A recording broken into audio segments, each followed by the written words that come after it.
요즘에 뉴스를 보면은 참 염려거리가 많다고 생각합니다.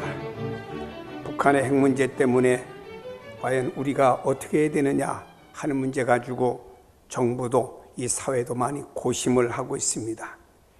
한 주부는 뉴스를 보면서 냉장고 문을 열고 이 냉장고가 계란이 있는데 계란이 어느 산이냐 이걸 보면서 먹을 수 있는 것이냐 없는 것이냐를 고른답니다. 이러다 보니 이 뉴스가 우리 사회에 많은 염려거리를 제공해 주고 있는 것을 보게 됩니다. 또 우리가 뉴스를 보면서 느끼는 것은 세상이 왜 이렇게 돌아가는가 하는 생각도 들 때가 많습니다. 세상이 참 살벌한 것 같아요. 별것도 아닌 일로 폭행과 살인 마구 자행되는 현실을 보면서 이 세상이 비정상적으로 돌아가고 있다는 생각이 들고 있습니다. 옛날은 공동체 사회 속에서 온 동네가 서로 하나 되어서 서로 돕고 살아가는 이런 농경 사회도 있었는데 산업사회와 오늘의 첨단의 사회를 살아가면서 아파트나 사무실에 막힌 공간에서 서로가 소통이 되지 않는 사회에 살다 보니까 이 세상에 모든 것들이 비정상으로 돌아가는 것들이 많이 있지 않은가 생각해 보고 싶습니다. 어떻게 보면 오늘 현대인들은 분노 조절 장애를 앓고 있는 세대가 아닌가 이렇게 생각도 해보고 싶습니다. 이런 시대에 살아가면서 우리 가장 필요한 것이 무엇이라고 생각합니까? 성경은 그 해답을 이렇게 주고 있습니다. 기쁨이다. 그래서 오늘 주 안에서 기뻐하라 라고 말씀합니다. 분노로 가득한 사람의 마음에 즐거움이 되고 기쁨이 있다고 하면 다툼과 범죄는 사라질 것이라고 생각합니다. 가정의 불화도 화목하게 되고 주변의 인간관계도 원활하게 형통하게 될 것입니다. 오늘날 사람들은 점점점 기쁨을 잊어버려 가고 있습니다. 텔레비전 프로그램이나 영화가 수없이 쏟아져 나옵니다. 그렇다고 세상이 밝아지고 기쁨으로 가득하게 변하는 것은 아닙니다. 사실 우리가 사는 세상은 기쁨보다 두려움과 원망과 분노가 더 많은 세대로 보여지기도 합니다. 심지어는 성도들도 점점 웃음을 잃어가고 있습니다. 이런 우리에게 하나님께서도 사도 바울을 통해서 기쁨을 회복하라고 말씀하고 있습니다. 나도 기쁨을 회복하고 나 때문에 상대방도 기쁨을 회복하는 데 우리가 쓰임을 받으라고 성경을 말씀하고 있습니다. 오늘 본문 성경에 보니 하나님께서 사도 바울을 통해서 빌립보 교인들에게 주시는 말씀입니다. 하나님의 자녀가 된 성도들은 서로 싸우지 말고 오히려 성도다운 생활이 무엇인가를 오늘 본문에 말씀하고 있는 것입니다. 먼저 이렇게 말씀하고 있습니다. 주 안에서 항상 기뻐하라. 내가 다시 말하노니 강조하느니 기뻐하라 그랬습니다. 거룩한 성도들의 삶은 항상 기뻐하는 것이라고 말씀하고 있습니다. 하나님께서 사도 바울을 통해서 빌립보 교인들에게 항상 기뻐하고 감사하며 간구하는 생활을 할 것을 권면하고 있습니다. 특별히 반복해서 빌립보 교인들에게 기뻐할 것을 강하게 권면하고 있습니다. 여기서 기뻐하라고 하는 말은 어떤 상황에 처하든지 기뻐하라는 뜻인 것입니다. 사도 바울은 로마 감옥에 갇혀 있을 때도 기뻐했습니다. 사도 바울은 빌립보 감옥에 갇혀 있을 때도 기쁨의 모범을 보여서 다른 사람들에게 이렇게 기뻐하라고 편지를 써 보내기도 했습니다. 여러분 한번 생각해 보세요. 감옥에 갇힌 사람보다 감옥 밖에 있는 자유하는 사람들이 감옥 안에 있는 사람을 위로하는 것이 당연한 것 아니겠습니까? 겉으로 환경적으로 보면은 감옥에 안에 있는 사람들이 기뻐할 수 없는 것이 현실이라고 볼 수 있습니다. 근데 사도 바울은 빌립보 감옥에 갇혀 있으면서도 기쁨으로 하나님을 찬양했고 감옥 밖에 있는 모든 사람들에게 성도들에게 기뻐하라고 권면하고 있습니다. 바울은 말합니다. 내가 다시 말하노니 기뻐하라 말씀합니다. 이것은 기뻐하라는 일시적인 권면이 아닙니다. 기쁨은 오늘도 내일도 모레도 계속 이어져야 된다고 하는 말씀이 되는 것입니다. 우리는 왜 기뻐해야 됩니까? 바꿔서 이렇게 말씀드리고 싶습니다. 부모가 자녀를 바라보면서 어느 때 가장 기뻐하고 행복한지 아십니까? 어느 책에 보니 이렇게 말했습니다. 하나는 부모가 정성껏 만든 음식을 맛있게 먹는 자녀의 모습을 볼 때 행복하고 기쁘다고 말했습니다. 또 하나는 자녀가 웃는 모습을 볼 때, 밝게 해맑게 웃는 모습을 볼 때 저절로 부모가 행복해지고 기뻐진다라는 말을 했습니다. 주님께서도 하나님의 자녀들이 늘 믿음 가운데서 기쁨으로 살기를 원하고 있어요. 하나님 우리 아버지시고 자녀된 우리들이 늘 기쁨으로 살아가기를 원하고 있다는 것입니다. 성도는 예수님의 십자가의 사건을 통해서 죄사함을 받고 구원함을 받은 사람들입니다. 구원의 은혜 한 가지만도 우리는 얼마든지 기뻐할 수 있는 내용이 그 안에도 함축되어 있습니다. 기쁨이라고 하는 것은 그냥 저절로 생기는 것이 아닙니다. 친구와 좋은 관계가 이루어지게 될 때 기쁨이 생깁니다. 만일에 친구와 어떤 그 트러블이 생기게 되면요, 기쁨을 잊어버리게 됩니다. 어떤 드라마의 한 장면이 이렇게 소개됩니다. 두 연인이 있습니다. 근데 두 연인이 서로 트러블이 있었어요. 그래가지고 그 여성이 돌아서서 몇 발자국 가는 그 모습을 비춰주는데 눈에서 눈물이 주르르 흘러내리는, 기쁨을 잊어버리고 슬픔 가운데 있는 모습을 이렇게 비춰주었습니다. 반대입니다. 남자가 여자에게 사랑을 고백했습니다. 그랬더니 여자가 얼굴이 빨개진 부끄러워갖고 돌아서 가는 발걸음이 얼마나 좋은지 손까지 팍 떨면서 좋아하는 모습이 드라마에 나왔습니다. 어떤 관계냐에 따라서 기뻐할 수도 있고 그렇지 못할 수도 있다고 하는 한 드라마의 장면이 될 것입니다. 여러분, 이와 같이 하나님과의 우리와의 관계에서도 화목하게 될 때 우리 영혼에 기쁨이 가득하지, 하나님과 우리 자신이 화목하지 못하면 우리는 기쁨이 가득할 수가 없다라고 하는 것입니다. 여러분, 관계가 조금이라도 뒤틀어져 있으면 기쁨의 샘이 막혀지기 때문에 우리는 늘 하나님과 나와의 관계성을 늘 신경 쓰고 하나님과 나와의 관계성이 뒤틀리지 않도록 해야 됩니다. 사람의 몸속에 드는 혈관이나 신경이 뭔가 하나만 막혀도 사람의 건강에 장애가 생기듯이 말입니다.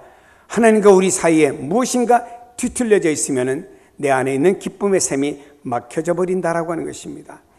또한 우리가 기뻐할 수 있는 또 한 가지 이유가 있습니다. 우리의 죄에서 대속하신 주님께서 우리를 그냥 너의 죄를 사했다, 용서해 줬다, 그냥 끝나고 만 것이 아니었습니다. 우리 주님은 보혜사 성령님을 보내주셔서 세상 끝날까지 우리를 지켜주시고 함께 해주시겠다고 약속을 했습니다. 그래서 성경 말씀했습니다. 주님께서 내가 세상 끝날까지 너희와 함께 해주겠다라고 했습니다. 성도들이 고난에 처할 수도 있습니다. 하지만 그 고난 속에서 주님이 나와 함께 하시고 나를 보호하시고 나를 인도해 주신다고 하는 것입니다. 그러니까 우리는 기뻐할 수밖에 없는 거예요. 여러분, 누군가가 고난과 어려움을 당합니다. 친구들이 와서 권면도 하지만 어떤 친구들이 옆에서 가만히 서 있습니다. 그때 고난당하는 친구는 누군가 내 옆에서 나를 위해서 눈물을 흘려줄 수 있고 내 옆에 서 있어 줄 수 있다는 이 자체 하나 갖고도 마음에 이 고난 속의 위로가 크게 작용하는 것을 볼 수가 있습니다. 여러분, 우리가 세상에서 고난과 어려움 속에 살아간다고 해도 늘 주의 성령이, 보혜사 성령이 우리 곁에 계시며 고난의 현장 속에서 나와 함께 하심을 믿고 영적으로 바라볼 수 있는 믿음의 눈이 있다고 하면 아마도 우리의 고난은 50% 이상은 삭감이 되리라고 생각합니다. 여러분, 성경 말씀합니다. 이 보혜사 성령님은 내가 이 땅에 살다가 주님 나라 가는 그날까지 우리 곁에 계시며 나를 1분 1초도 떠나지 않고 나와 함께 하시는 성령님이 계신다는 사실을 믿으시기를 바랍니다. 그렇다면 오늘 본문에서 말씀하고 있습니다. 참된 기쁨이란 무엇이냐? 참된 기쁨이란 세상이 말하는 기쁨과는 다릅니다. 세상의 기쁨은 순간적이고 육신 중심입니다. 감정과 상황에 따라서 세상의 기쁨은 달라지기도 합니다. 주님 안에서 누리는 참된 기쁨은 모든 환경을 초월하는 기쁨이었습니다. 초대교회에 보면은 예수 믿다 감옥에 가고 예수 믿다 매도 맞고 예수 믿다 순교를 당해도 그들의 얼굴에 기쁨이 충만했던 것은 바로 주님 안에서 누리는 기쁨이었기 때문에 환경을 초월하는 이런 기쁨이 저들의 영혼과 마음과 저들의 모든 삶을 사로잡았기 때문이라고 하는 것입니다. 주 안에서 누리는 기쁨은 참된 해방과 구원의 기쁨이라고 하는 것입니다. 분명히 우리가 알아야 될 것이 있습니다. 주 안에서 기쁨은 그냥 일방적인 평범한 기쁨이 아니라고 하는 것입니다. 죄로 인하여 영원한 저주와 심판에서 우리를 건져내 주시고 빼주신 거예요. 누가? 주님께서. 영원히 죽을 수밖에 없는 죄인의 자리에서 영원한 생명을 누리도록 우리를 만들어 주신 것입니다. 한 사형수가 있습니다. 이 사람은 사형의 날짜를 받아놓았습니다. 하루하루의 시간이 지나갑니다. 창문을 보니까 해가 떴다가 지고 밤이 왔습니다. 아, 또 하루가 지나가는가. 밤에는 잠을 자지 못하고 이리 뒤척 저리 뒤척합니다. 내 생명이 며칠 남았는데, 나는 얼마 후가 되면 나는 사형수로 이 세상에서 마침이 되는데 하며 하루하루가 초조하고 불안하게 지나갑니다. 근데 어느 날이었어요. 형무소 간수가 오더니 당신은 무죄가 돼가지고 내일은 석방이 될 것입니다. 이때 사형수의 마음에는 두려움과 초조와 절망감이 있던 마음이 다 사라져버리고, 야, 내일 이맘때가 되면 내가 밖에 나가서 하늘을 바라볼 수 있고 산을 바라볼 수 있고 내가 마음껏 걸어갈 수 있는 자유인이 된다니. 그날 밤에 이 사람은 흥분이 돼가지고 기쁨이 얼마나 고조가 되어 높아졌는지 잠을 이룰 수가 없었습니다. 한 사형수가 사형언도에서 자유함을 얻었다고 이렇게 기뻐하는데, 또 보십시다. 한 사람이 환자입니다. 고칠 수 없는 환자입니다. 의사가 말했습니다. 당신은 얼마밖에 살지 못할 것이라고 말했습니다. 이 환자는 절망 가운데 있습니다. 내가 얼마밖에 못 산다니. 환자는 시계 가는 소리가 왠지 자기 마음속에 두렵게 느껴집니다. 오늘따라 왜 이렇게 시간이 빨리 가냐. 밤에도 잠을 자지 못하고 뒤척일 수밖에 없을 것입니다. 그의 병은 왠지 정신적인 두려움과 압박감이 더 그 병에서 더 그 사람을 힘들고 어렵게 만들어주는 거예요. 하루하루가 지납니다. 내 살 날이 며칠 남았는데 디데이가 하루하루씩 지나갑니다. 이 사람의 정신적인 압박과 고통이 육체적인 질병의 고통보다 더 큰 것입니다. 어느 날이었어요. 의사분이 최종적으로 점검을 하더니 그 환자에게 오더니 당신의 몸을 다시 한번 재점검해 봤더니 당신 몸속에 있는 나쁜 병이 어디 갔는지 다 사라져버리고 깨끗해졌다고, 당신 건강하다고, 내일 퇴원하라고. 이때 이 환자가 그 마음에 주어지는 그 기쁨, 감격, 뭘로 형용하겠습니까? 이 환자는 침대에서 내려와서 의사의 다리를 붙잡고, 선생님 고맙습니다, 고맙습니다, 고맙습니다. 내 생명을 선생님이 살려주셨습니다 라고 고백하겠죠. 이렇게 우리가 잠깐 사는 세상에서 얼만큼의 생명이 연장이 되어도 우린 감격 있고 기쁨이 있는데, 여러분, 우리는 영원히 죽고 영원히 심판받고 영원히 이루는 지옥의 고통에서 헤어날 수 없는 우리들이었습니다. 이런 우리들을 예수 그리스도의 십자가의 보혈을 통해서 그 죄와 사망과 심판에서 우리를 건져주시고 우리에게는 영원한 생명을 하나님이 허락하여 주신 줄로 믿습니다. 그렇다고 우리는 이 영원한 생명의 반열에 세워진 우리들, 의인의 반열에 세워진 우리들, 하나님의 자녀로서 그 구원의 감격에 대해서 누려지는 표현이 바로 기쁨입니다. 하나님의 자녀들은 마땅히 이 기쁨을 회복해야 됩니다. 자잘한 가지 세상에서 어떤 것 때문에 우리 안에 있는 본질의 기쁨을 잊어버리지 마시고, 세상 살다 보면 자잘한 어떤 것 때문에 사람이 힘들 수 있어요.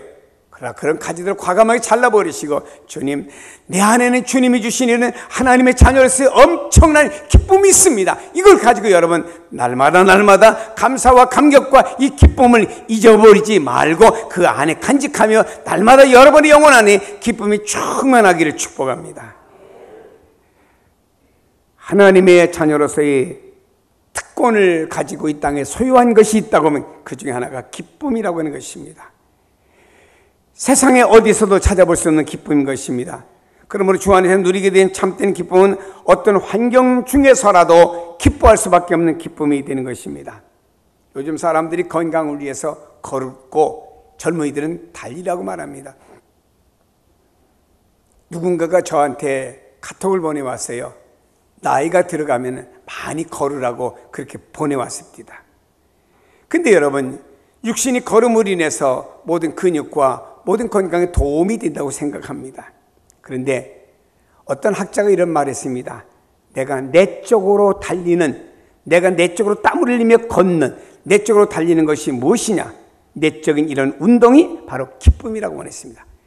외적으로 우리가 달리고 열심히 운동을 해서 외적으로 탄탄하게 우리가 모든 게 갖춰졌다고 해도 내적으로 우리가 기쁨이 없다라고 하면 말입니다.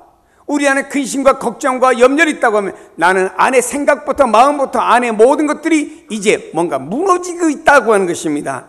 외적으로 우리가 비록 건강하지 못하다고 해도 내적으로 내가 기쁨이 충만하면 이 기쁨은 오히려 외적인 모든 환경과 외적인 건강에도 도움을 줄 수 있다고 하는 것이 의학자들의 말 아닙니까? 사랑하는 여러분, 바울은 갇혀있는 감옥 속에서도 기뻐할 수 있는 내적인 영적인 기쁨이 바울에게 있었고 이것이 교회들에게 전달되며 당신들은 기뻐하라고 바울은 전달하고 있는 것입니다. 우리가 이 기쁨을 계속 유지해야 될 줄로 믿습니다. 어떻게 유지할 수가 있습니까? 성경은 이렇게 말합니다. 너희 관용을 모든 사람에게 알게 하라. 주께서 가까우시니라고 그랬습니다. 여기 관용이라고 하는 헬라어의 말을 풀이해 보면 이렇게 말합니다. 온화함과 너그러움과 절제하는, 인내하는 이런 뜻입니다. 세상 살아가다 보면 억울한 일을 당하기도 하잖아요. 답답한 일을 만날 때도 있습니다. 그때 내가 이해하고 용서하지 않으면 그 억울한 일이 내 안에서 나를 힘들게 만드는 거예요.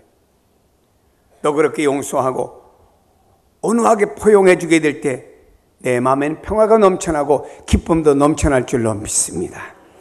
내 마음에 관용이 넘쳐날 때 기쁨의 가슴에서 샘솟는 이런 역사가 우리 안에 일어나는 것입니다. 사랑하는 여러분, 우리 안에 슬픔과 분노의 감정이 올라오면 우리 행복할 수 없습니다. 기뻐할 수도 없습니다. 그래서 주님 우리에게 말씀하기를 너희 관용을 모든 사람에게 알게 하라고 그랬습니다. 내가 너를 용서한 것을, 주님이 나를 용서해 주신 것을 공지해서 다른 사람에게 알게 하라고 그랬습니다. 이것이 바로 관용이라고 하는 것입니다. 말이 쉬워 알게 하라는 것이지 정말로 나를 힘들게 하고 손에 입힌 사람에게 관용을 베푼다고 하는 것은 보통 마음으로는 불가능한 거예요. 사랑의 원자탄이라는 손양원 목사님, 두 아들을 죽인 원수를 데려다가 양자로 삼았습니다. 너무나 유명한 이야기죠. 원수를 죽인 사람을 이름만 떠올라도 이가 갈리고, 근데 그를 데려다 나의 양자로 삼았다. 그리고 매일같이 얼굴을 본다. 이거는 보통 사람으로 할 수 없는 것입니다. 손영원 목사님의 마음에는 그리스도의 사랑을 가득 찼고, 그리고 그의 관용하는 마음이 그 원수를 포용할 수 있도록 그렇게 만들어준 것입니다. 현대인들은 너무 관용이 없어요. 너무나 좁습니다. 관용이란 박해에 대해서 온유한 마음입니다. 자신에게 물질적으로나 정신적으로 손해 끼친 이에게 용서해 주는 게 관용이에요. 주님께서 말씀하셨습니다. 비판치 말라. 그러면 너희가 비판을 받지 않을 것이요. 정죄하지 말라. 그러면 너희가 정죄를 받지 않을 것이요. 용서하라. 그러면 너희가 용서를 받을 것이요. 라고 말씀했습니다. 비판하지 않는 마음, 정죄하지 않는 마음, 용서하는 마음. 이것이 관용인 거예요. 이렇게 삽시다. 식탁 위에 한정식집이 가면 많은 그릇이 있어요. 그릇 가운데 보면은 간장이나 고추장을 담은 그릇은 조그만 그릇에 올라옵니다. 종지라고 부르기도 하죠. 그건 거기다가 국을 담는 그릇은 이렇게 큼지막하게 대접에다가 국을 담아서 올려놓습니다. 근데 여러분, 조그만 종지를 갖다가 국그릇에는 몇 개가 들어갈 수 있어요. 조그만 종지에다가는 국그릇을 얹어 놓을 수도 없습니다. 넘어지고 맙니다. 여러분, 우리가 이와 같이 큰 그릇이 되어져야만이 작은 것을 담을 수가 있지. 그릇이 조그만 간장이라도 종지만 해갖고 무엇을 담겠습니까? 이런 우리의 마음 안에 무엇을 담겠습니까? 담을 수 있는 게 아무것도 없어요. 큰 그릇이 되어야 됩니다. 큰 그릇이 된다고 하는 것은, 큰 인물이 된다고 하는 것은 마음의 그릇을 말씀하는 것입니다. 오늘 주님께서 그것을 관영이라고 말씀하고 있어요. 야, 예수 믿는 사람들도 왜 이렇게 소가지가 좁아버리는지. 누가 그랬습니까? 빈대 콧구멍만 하다가. 얼마나 사람이 마음이 좁은지 그렇게 표현을 했겠어요. 예수를 잘 믿는 사람들 치고 보면요, 다 바리새인 돼 갖고요, 심판은 잘하는데 누군가를 싸움해 주신 관영은 없습니다. 그건 바리새인들이라는 거지 우리가 하는 일은 아닙니다. 우리는 관영이요, 모두를 용서하고 싸움해 줄 수 있어야 됩니다. 왜입니까?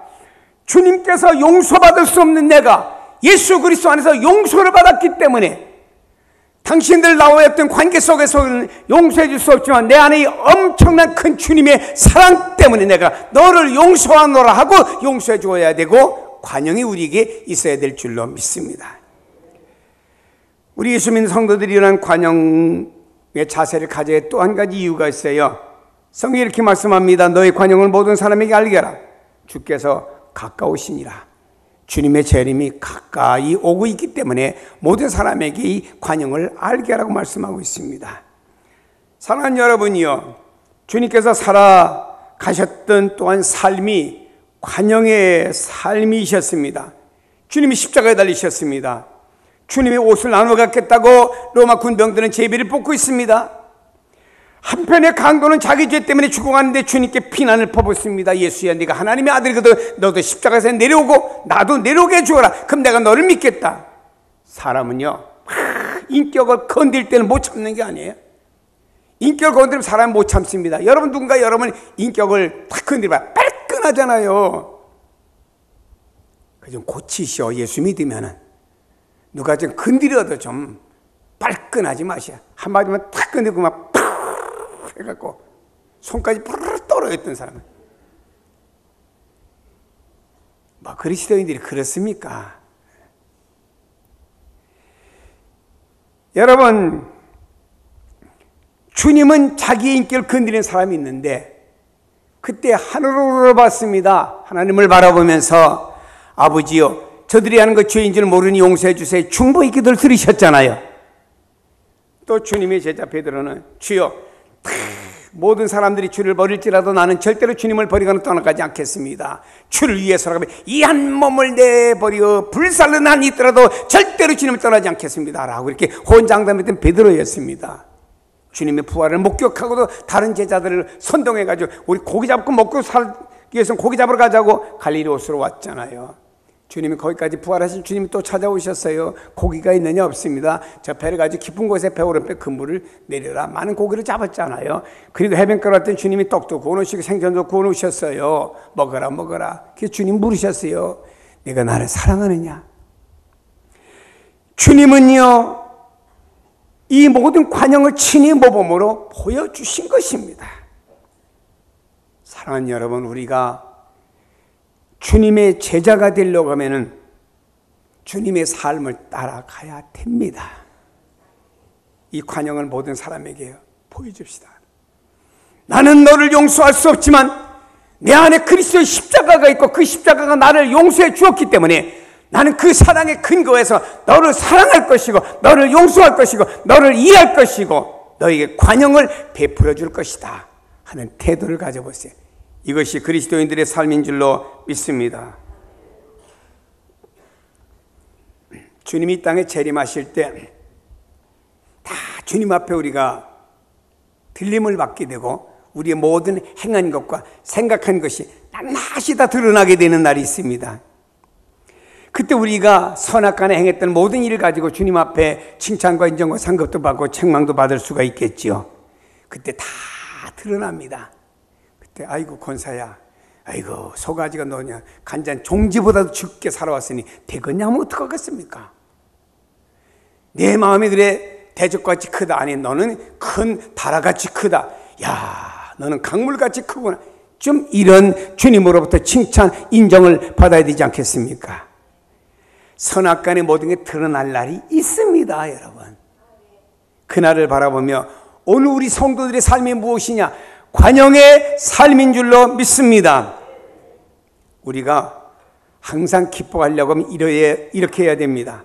아무것도 염려하지 말고 다만 모든 일에 기도와 간구로 너희 구할 것을 감사함으로 하나님께 아뢰라 라고 말씀했습니다. 항상 기뻐하려고 하면은 염려하지 말고 기도하셔야 됩니다. 염려는 근본적으로 하나님의 인도하심과 보호하심에 대한 불신앙의 행위가 염려입니다. 우리는 여호와는 나의 목자십니다. 나의 인도자십니다. 나의 보호자십니다. 이렇게 입으로는 고백을 해요. 그리고 염려거리가 생기면요, 아이고 어떡하지? 큰일 나네. 근심 걱정합니다. 이건 뭐냐? 하나님의 인도와 하나님의 도와주심에 대한 불신앙적인 행위예요. 여러분, 우리가 염려하게 되면 우리 안에 기쁨을 빼앗기게 됩니다. 그래서 기쁨의 최고의 적이 염려라고 하는 것입니다. 염려가 있을 때 기뻐할 수 없고 염려가 있을 때 사람이 감사할 수 없습니다. 염려가 생기는 것은 뭐냐? 마음이 나눠지는 거예요. 하나님을 신뢰하면서 믿습니다 라고 했는데 세상이 보여집니다. 사람이 보여집니다. 물질이 보여집니다. 환경이 보여집니다. 이러다 보니까 믿습니다 하다가 우리 마음이 나눠지게 돼요. 이게 바로 염려라고 하는 거예요. 여러분, 우리가 신뢰와 그리고 현실을 보고 무너지는 그 사이의 틈새가 염려라고 하는 것입니다. 그래서 우리는요, 세상 살다 보면 이런 염려들이 내 안에 들어오게 되고, 염려가 들어오면 어떻게 돼요? 기뻐할 수가 없습니다. 그래서 항상 기뻐하기 위해서는 이 염려거리가 들어오면 반대로 기도와 간구로 너희 구할 것을 하나님께 감사함으로 아뢰라라고 말씀하고 있습니다. 염려거리가 있습니까? 기도하세요. 염려를 갖다가 변하게 만드는 것은 기도와 간구밖에 없는 줄로 믿습니다.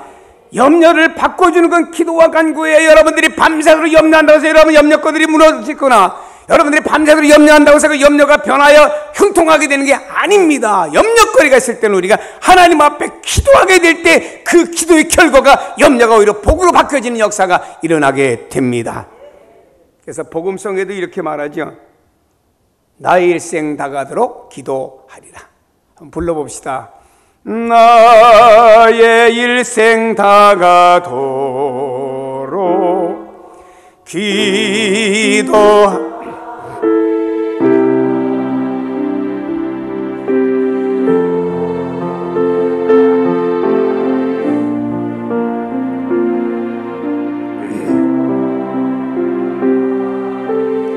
아멘. 그렇습니다. 기도는 우리의 빛으로 인도하니 앞이 캄캄할 때 기도. 다시 한번 불러보십니다. 나의 일생 다가도록 나의 일생 다가도록 기도하겠습니다. 기도하리라. 기도는 주께 맡기는 겁니다. 주께 맡긴 나의 생애만이 영원하리라. 기도는 우리 안식, 기도는 우리의 빛으로 인도하리. 앞이 캄캄할 때, 근심 염려거리가 있을 때